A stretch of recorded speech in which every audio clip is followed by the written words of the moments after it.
Jimmy Carter, the humble peanut farmer who became the 39th President of the United States, left behind a lot more than just his humanitarian work. Even though he lived in a modest $167,000 home and was known for flying commercial, Carter amassed a fortune that now stands at $10 million. This is an amazing amount of money for a man who is in debt over $1 million after leaving the White House. Unlike other former presidents who cashed in on luxury homes and speaking tours, Carter's money came from unusual sources, such as decades. You might question everything you thought you knew about wealth after reading this, but where will this surprising fortune go, and why might it bring tears to his family's eyes? Some of the details will absolutely shock you. It's hard to believe that Jimmy Carter, the man who spent so much of his life helping others, is no longer with us. He died on December 29, 2024, at the age of 100. His legacy is one of kindness, service, and dedication to making the world a better place. Carter also left behind a fortune. You might not think of Jimmy Carter and wealth in the same sentence because he was known for living a modest and simple life, but his net worth at the time of his death was a surprising $10 million. That's a lot of money, especially for someone who spent most of their life working for the government. How did he do it? Let's take a closer look. Jimmy Carter was born in Plains, Georgia on October 1st, 1900. And met President John F. Kennedy, President Kennedy's father. His father was a farmer. Carter grew up in a small town with a businessman father and a nurse mother. He learned early on how important it was to work hard. After high school, he went to the U.S. Naval Academy and graduated in 1946. That same year, he married Rosalind Smith, the love of his life. For a while, Carter worked as a naval officer on submarines and rose to the rank of lieutenant. But when his father died in 1953, Carter quit the Navy to take over the family's peanut farm. Carter worked hard to fix up the farm, which was a tough choice, but one that put him on the path that would eventually lead to the presidency. At first, things weren't easy. He had to put in a lot of hours to get it back on track. He also got involved in his community by serving on boards and committees that helped shape the area. By the time he ran for office in 1976, Carter had built a reputation as an honest, hard-working man who cared about the people around him. During his time in office, Carter faced problems like the Iran hostage crisis and economic problems, but he stayed true to his values and always tried to do what he thought was right. After leaving the White House, Carter could have done what many other former presidents have done and focused on making money through speaking engagements and business connections, but he didn't. Instead, he stayed true to his values and continued to work toward peace. Carter spent most of his life working for the government, so you might think that he wouldn't have much chance to become rich, but he found ways to do so. He and Rosalind became leaders of Habitat for Humanity, which helps build homes for people in need. They also worked on global health initiatives, watched over elections, and promoted peace. So, how did Carter build his $10 million fortune? It's a story of resilience, creativity, and the ability to get back on your feet even when things looked bad. Carter made a decision that showed how much he cared about doing the right thing when he became president in 1976. He put his peanut farm and other businesses into a blind trust. This meant that while he was in the White House, he wasn't involved in running the businesses at all. Instead, an Atlanta law firm ran them for him. This wasn't just a nice thing to do. It was to make sure that Carter's decisions as president wouldn't affect the businesses. Carter did the right thing by not letting his money affect his decisions. However, when he left the White House in 1981, he found that the businesses he had left behind were in serious trouble. Years of drought and bad management had hurt the peanut farm, which had been the family's main source of income, was deeply in debt.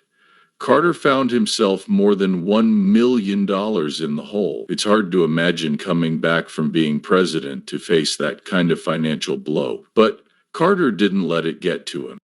He and Rosalind had to make the hard decision to sell their business to pay off the debt.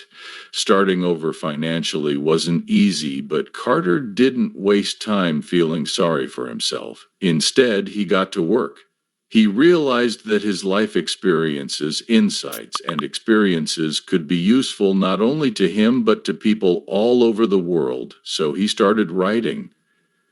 Carter didn't just dabble in writing, he dedicated his whole life to it. He wrote more than 30 books covering everything from his Carter wrote many books, including Childhood Memories in an Hour Before Daylight, Thoughts on Faith in Living Faith, and even controversial topics like the Israeli-Palestinian conflict. In Palestine, Peace, Not a Party. His books gave readers a look into his personal life, his beliefs, and his vision for the world. They were well read and brought in a lot of royalties. Writing became one of Carter's main ways to make money.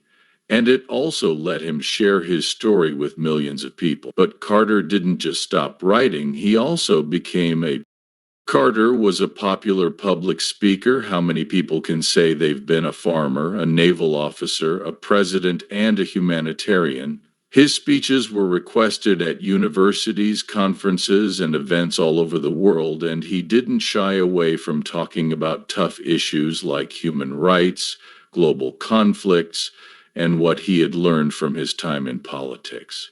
His speaking fees ranged from $50,000 to $100,000 per event, which added up over the years. These speeches weren't just a way for Carter to make money, they were also a way for him to continue to inspire people. Carter's writing and speaking helped him rebuild his finances, but he also got help from his presidential pension, which all former presidents get. Carter got a yearly pension of $27,800, and he also got extra money for staff and security, which let him keep doing his work safely and effectively. These benefits gave Carter some financial stability, but he didn't just rely on them. Carter also made smart investments. Over time, he chose to invest in real estate. He didn't buy expensive homes, but he did buy solid ones that helped him get richer. He also bought stocks, which gave him a steady income. These investments weren't flashy, but they worked, giving Carter and Rosalind a financial cushion that let them live comfortably. Even though he built a net worth of $10 million, Carter didn't spend his years chasing luxury or showing off his success. Instead, he chose to live in. During his time as president, he built a simple two-bedroom ranch house in Plains, Georgia. This house became his sanctuary, a quiet place away from the glitz and glamour you might expect from a former president. The house wasn't fancy by any means. Public records put its value at a mere $167,600. It was so low that it was joked that the armored Secret Service vehicles outside were worth more than the house itself. Today, the home is estimated to be worth $239,700, which is still a lot less than Georgia's median home price of $239,700. 32688 5-hour drive south of Atlanta, Carter didn't need anything else. He lived there with Rosalind, his wife of over 75 years, until her death in 2023, and it's also where he spent his last days. Carter's life in Plains was as down-to-earth as it gets. Weekends weren't full of fancy dinners or high-profitable events. Instead, he and Rosalind often ate with neighbors on paper plates and shared cheap wine. I know, paper plates? It's hard to picture a former president eating with cheap wine. Jimmy Carter never thought of himself as better than anyone else. He enjoyed the little things in life, like making his own yogurt. Yes, homemade yogurt was a regular thing for him. Carter even bought some clothes at the local Dollar General. When the store opened in Plains in 2004, Carter was there to cut the ribbon. He wasn't just a customer, he was a proud supporter of the small businesses in his community. And when it came to traveling, Carter didn't use a plane, charter private jets, or demand first-class service. He often flew commercial, mixing in with regular passengers. Carter wasn't cheap because he couldn't afford more. He chose not to be wealthy or luxurious because he didn't see the point. In an interview in 2018, he said, "It just never had been my ambition to be rich." That quote says it all about him. Carter wasn't interested in the big houses, fancy cars, or sprawling estates that other former presidents owned. For him, happiness came from living simply and staying true to his roots. To really understand how different Carter's life was, it helps to look at what other former presidents have done.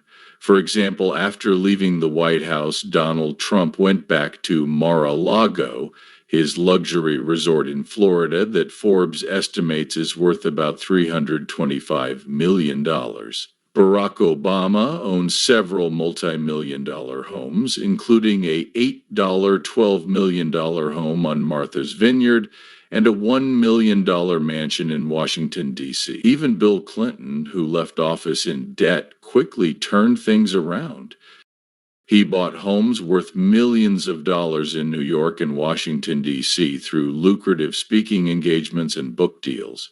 Carter, on the other hand, didn't try to keep up with the Joneses or show how successful he was through material possessions. Instead, he focused on the things that were most important to him: his family, his faith, and his community. His home in PLS wasn't just a place to live, it was a symbol of his values. It showed that even someone who had been President of the United States could live simply and stay grounded. Carter loved working with his hands. Over the years, he built furniture, fixed appliances, and even made some of his own clothes. To him, these weren't just chores, they were acts of creativity and self-reliance. Carter took pride in being able to do things himself, and it's one of the many things that made him so relatable as he got older. Carter didn't give up his hands-on approach to life. When he wasn't helping Habitat for Humanity build homes for people in need, he was often found at his workshop. His love of working with his hands wasn't about saving money, it was about staying active and finding joy in the work. Carter lived a simple life, and that included how he handled his money. He made a lot of money writing books and giving speeches, but a lot of that money went back into causes he cared about. He and Rosalind founded the Carter Center in 1982 to promote peace, fight disease, and improve human rights around the world. Carter often gave money to these causes. Carter donated his speaking fees to the center, showing that for him money was a means to an end, not an end in itself. It's rare to see someone with Carter's fame and influence live such an understated life, but that's what made him unique. His modesty wasn't an act, it was who he was. Even as president and Nobel Peace Prize winner, Carter stayed connected to the things that were important to him: his faith, his family, and his community. He didn't need a mansion or a private island to feel complete. A simple ranch house in Plains, Georgia, with its worn floors and handmade touches, says everything you need to know about the kind of person Jimmy Carter was. Carter's wealth is impressive, but there's another part of his story that shows who he really was. It's not about millions of dollars or bestseller books. It's about a life based on love, service, and generosity. Carter may have made a lot of money, but he never let it define him. Instead, he used what he had to help others. Many people die and leave behind more than just money in the bank, so what happens to his money now that he's gone? Jimmy Carter never said in public where his inheritance would go, but his history suggests that a big chunk of it will probably go to charity, since that's what he and Rosalind always wanted. The Carter Center will likely get a lot of it, continuing the work they started together. Carter also believed in they loved their hometown of Plains, Georgia, and it showed in how they lived and gave back. Plains isn't a fancy place, it's small and quiet, but it's where the Carters felt most at home. Helping the people and groups in PLS has always been important to them, and it wouldn't be surprising if some of their money stays there to help the town they loved. Now let's talk about Jimmy Carter's family. He and Rosalind raised 4 kids: John James, Donald, Amy, and Donald. There are 22 children, grandchildren, and great-grandchildren in the Carter family. Carter's estate is small compared to other former presidents, but it's likely that some of his money will go to his family. Knowing Jimmy Carter, it's safe to say that any inheritance will come with a message to use what they get wisely and continue the family tradition of giving back. Family was central to Jimmy Carter's life, not just in terms of money, but in every way he lived. It all started with his amazing relationship with his wife Rosalind, which turned into a love story that lasted more than 7 decades. They were married for 77 years, and their marriage was based on mutual respect, shared values, and unwavering devotion. Even in his last days, Carter said he was ready to see Rosalind again, which showed how deeply their lives had been connected. They met in the Navy when Jimmy was 21 and married in 1946 when Jimmy was 18 and Rosalind was 21. Throughout their lives, Jimmy and Rosalind's love was clear, not only in the big things they did together, but also in the little things they did together every day. One of the most touching examples is a letter Jimmy wrote to Rosalind while he was in the Navy. In it, he admitted that every time he came home, he fell in love with her all over again. "Darling, every time I have ever been away from you, I have been thrilled when I return to discover just how wonderful you are." Despite the challenges of fame and personal hardship, their love for each other never wavered. They wrote that their marriage was a source of strength and joy for both of them. In an interview in 2015, Jimmy talked about the secret to their long-lasting relationship. "First, it's best to choose the right woman, which I did. Second, we give each other space to do our own thing." He went on to explain how they always tried to make up before going to sleep at night and found shared. They made the most of every moment, whether they were traveling the world to do humanitarian work or just spending time together in PLS. One sweet tradition that defined their relationship was using the phrase ISATG, which stands for "I love you the best." It was a simple, playful way for them to show how much they loved each other. And over time, it became a family saying that their children and grandchildren now use. Little things like this showed how warm and funny their relationship was. Their love was as strong in its 77th year as it was in the first. In his last days, Carter's thoughts were with Rosalind. At his funeral, Jimmy's grandson Jason Carter said, "Jimmy often spoke about his eagerness to be reunited with her. Rest assured that in these last weeks he told us that he was ready to see her again." Jason explained that Jimmy's desire to be with Rosalind was a reflection of how inseparable they had been throughout their lives. Their love wasn't just romantic, it was a partnership. When Rosalind died, Jimmy wore a blanket with her picture on it to her memorial service. It was a small but touching act that showed how much he loved and missed her. Less than a year later, on December 29, 2024, Jimmy died in their home in Plains. On January 9, 2025, he was buried next to Rosalind, ending a love story that had lasted for decades. In many ways, their gravesite on the property they built together is a fitting symbol of their life, a life based on love and family. We can't separate Jimmy and Rosalind Carter's financial legacy from the values that shaped their lives. For them, money was never about luxury or personal gain. Instead, it was a way to make the world a better place by helping others and leaving it a little better than they found it. Whether it's through the Carter Center, their work with Habitat for Humanity, or the lessons they teach their family, Jimmy and Rosalind Carter's legacy is one of love, generosity, and a never-ending commitment to making a difference.